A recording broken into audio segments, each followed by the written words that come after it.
Dan akhirnya pun Tuhan pulihkan, Tuhan berkati pula itu orang-orang Niniwe kan. Tapi sekarang dalam kitab Nahum sudah Tuhan kunci waktu untuk bertobat dan berubah. Karena kenapa? Bertobat dan berubah sudah tidak ada. Maka kitab Nahum ini fokus menjelaskan kehancuran kota Niniwe karena semakin bertambah jahatnya, bertambah kejamnya mereka kepada sesama manusia dan bahkan juga kepada Tuhan. Bapak Ibu yang dikasih oleh Tuhan Kristus.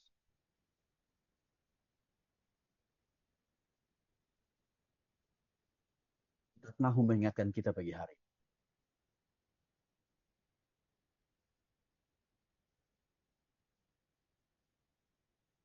Supaya kita konsisten. Menunjukkan bukti-bukti pertobatan dan perubahan kita tiap-tiap. Jangan semakin jahat. Kalau itu yang kita lakukan, menghancurin kota Niniwe bisa terjadi juga atas kita. Usaha kita dibiarkan Tuhan luluran. Itu bisa terjadi. Karena kita sudah menyanyiakan ruang waktu kesempatan yang Tuhan berikan. Yang kedua, kitab Nahum ini juga menjelaskan kepada kita sifat Allah kita yang adil dan total. Artinya apa? Tuhan kita memang tegas. Kalau kita benar diberkati Tuhan. Tapi kalau kita tidak benar, penghukuman yang terjadi. Sekalipun ada ruang untuk bagi kita untuk bertobat. Tapi jangan menunggu nanti. Jangan menunggu nanti.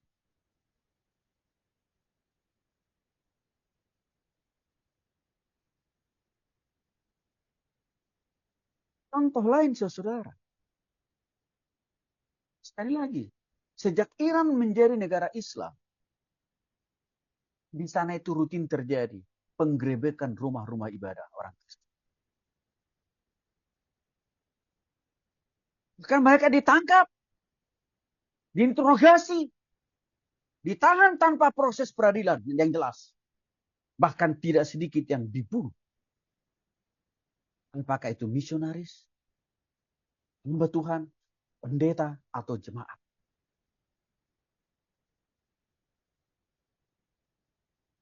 Tahukah saudara? Salah satu negara yang sangat amat sulit Alkitab masuk adalah Iran. Sudah pernah terjadi beberapa kali para misionaris yang datang bawa Alkitab ke Iran. Mereka dipenggal kepalanya. Memang. Karena mereka bawa Alkitab.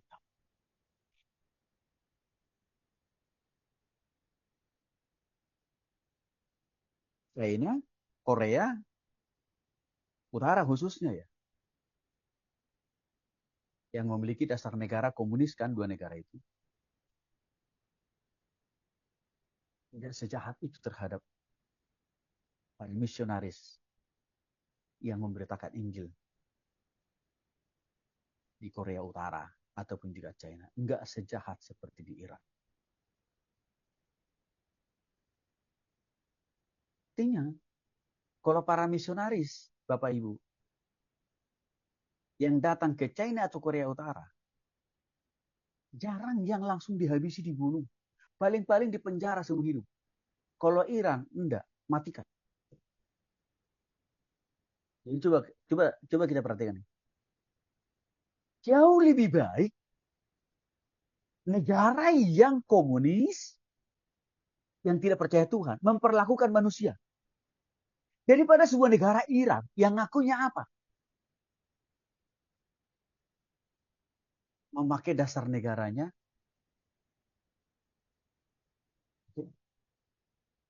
Coba perhatikan tuh.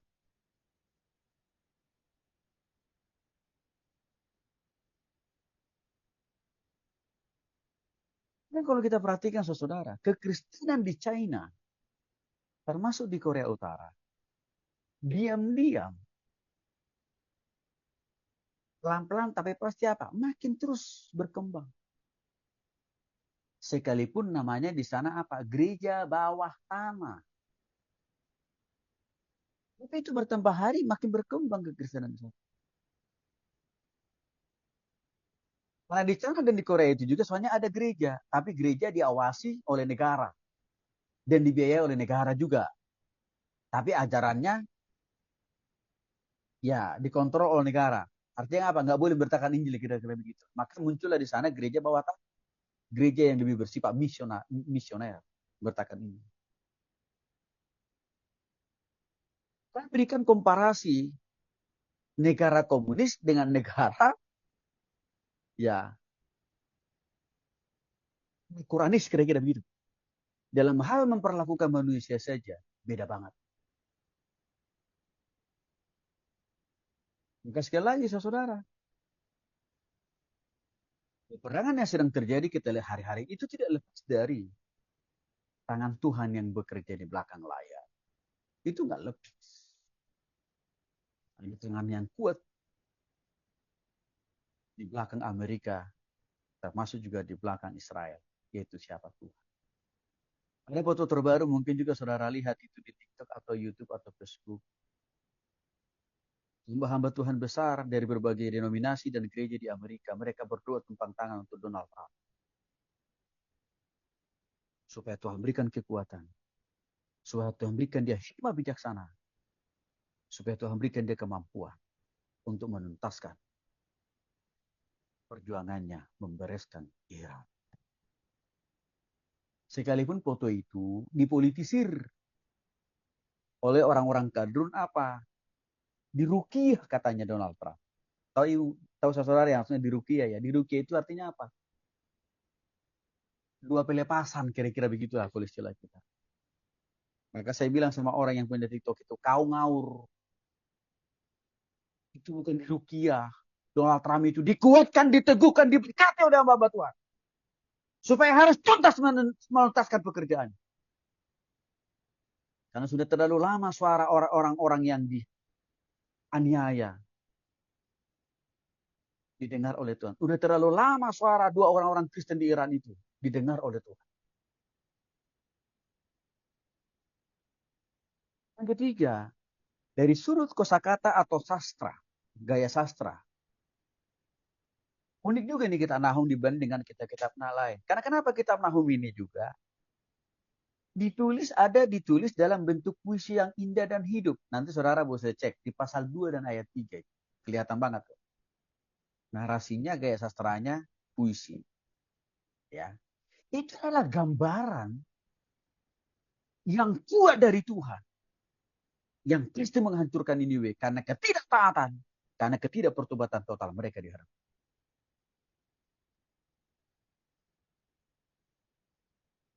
Kemudian yang ketiga, kita Nahum juga menjelaskan kepada kita bagaimana orang Yehuda yang percaya kepada Tuhan. Tiba waktunya, tiba masanya membela mereka, melindungi mereka, menyertai mereka, memberikan penghiburan dan pengharapan bagi mereka. Bahwa mereka akan keluar dari penjajahan penindasan daripada bangsa Asyur atau Irak. Saudara dikasih oleh Tuhan Kristus, saya sudah singgung di awal tadi. Hal yang sama juga pernah bangsa kita ini mengalami pembelaan dari Tuhan. Contoh waktu Belanda menjajah negara kita 350 tahun dan ditambah Jepang kurang lebih 3,5 tahun. Itu bukan karena hebatnya kekuatan militer, kekuatan tentara, kekuatan ekonomi Indonesia. Enggak, jauh banget Bapak Ibu. Itu tidak lepas karena campur tangan Tuhan. Artinya di jam kakek nenek moyang kita dulu Bapak Ibu. Pasti banyak yang berdoa sama Tuhan. Pasti banyak yang berseru kepada Tuhan. Pasti banyak yang memohon penyertaan, perlindungan, pembelaan dari Tuhan. Nah, waktu Belanda dan Jepang menjajah Indonesia tidak mengenal. Apakah daerah yang mereka jajah di Indonesia itu daerahnya mayoritas Kristen atau agama lain? Enggak. Bagi mereka, Kan urusan ekonomi. Artinya, orang-orang Kristen juga yang dijajah di zaman Belanda dan Jepang juga mengalami penganiayaan.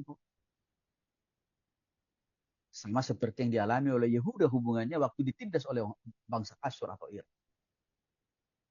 Artinya, kemerdekaan bangsa kita ini tidak lepas dari doa. Itu seperti bangsa Yehuda. Tapi sayang dan sayangi. Lebih daripada Bapak, lebih dari 80 tahun. Lebih dari 80 tahun negara kita ini sudah lepas dari penjajahan bangsa lain. Menurut pengamatan dan analisis saya.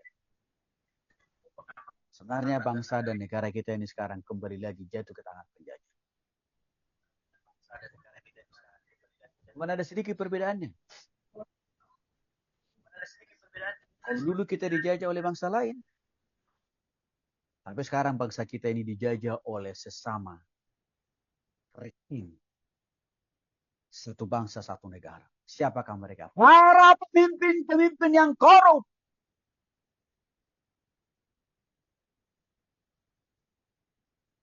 Itulah yang sedang menjajah negara kita ini. Mulai dari tingkat RT, RW, camat, bupati, wali kota, gubernur.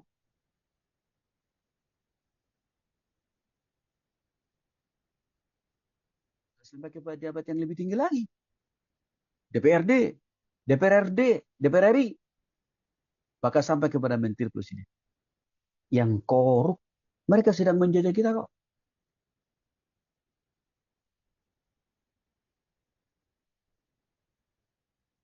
Sekalipun para penjajah politisi, pejabat-pejabat yang korup tadi yang saya katakan dari penjajah, mereka sebagian besar kan sudah ditangkap oleh pihak yang berwajib. Tapi masih tetap.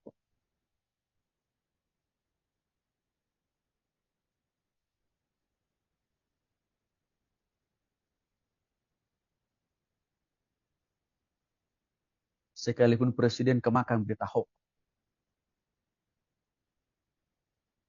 Di mana dia membaca hasil sebuah survei yang mengatakan dari semua negara di dunia ini, masyarakat yang paling berbahagia katanya adalah orang Indonesia. Dan dia klaim itu hasil survei. Tapi saya mau katakan, itu hasil survei hoax. Maka saya katakan, mungkin yang disurvei itu orang-orang mati. Bukan orang-orang hidup. Mungkin yang disurvei itu adalah anggota keluarga para pejabat yang korup. Pasti bahagialah. Tapi kalau yang disurvei masyarakat yang di bawah, beda cerita. Beda cerita. Kita tahu di NTT, seorang anak bunuh diri. Hanya karena ketidaksanggupan orang tuanya membeli bolpen yang hanya seharga 10.000 kok. Itu contoh. Warga negara Indonesia masih jauh dari bahasa bahagia. Ini persoalan yang saya lihat. Presiden kita pun juga sering disajikan hasil survei hoax. Kasihan sebenarnya. Kasihan. Program MBG itu masih banyak yang membuat orang apa? Sakit. Berhari-hari di rumah sakit. Bapak Ibu, saya berharap kita hamba-hamba Tuhan jangan juga membuat penjajahan yang baru di gereja kita. Atau di tempat kita melayani. Saya ingatkan ini. Nah, sadar atau tidak sadar, seringkali kita juga penjajahan diri gitu. Pelayanan kita. Dengan cara. Kita tidak memberikan ruang waktu dan kesempatan kepada orang-orang yang punya hati untuk melayani sama sekali. Kita hanya jadikan jemaat itu menjadi objek pelayanan. Kita hanya jadikan jemaat itu hanya menjadi sembahan, perpuluhan. Tidak lebih nak. Enggak pelayanan kita batasi. Kalau jemaat itu hanya kasih persembahan sedikit, kita nggak mau menyediakan waktu, tenaga, dan pikiran untuk melayani mereka. Tapi kalau jemaat yang kasih persembahan perpuluhan lebih banyak, nggak usah dipanggil. Pagi, siang, malam. Kita pelototin dia. Ini juga bentuk penjajahan.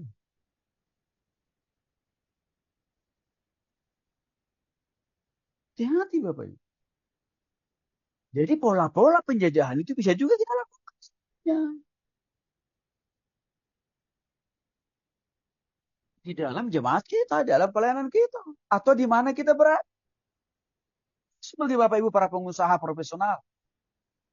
Jangan jajah karyawanmu. Dengan tidak memberikan hak dia. Apalagi kalau kewajibannya sudah dia tunaikan, berikan hak dia dong.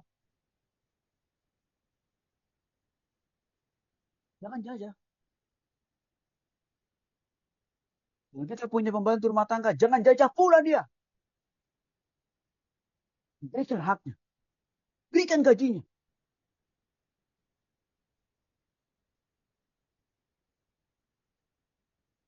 Ya, Tuhan bisa mengadili kita. Kitab Nahum juga memberikan ciri khas yang berbeda dengan kitab lain.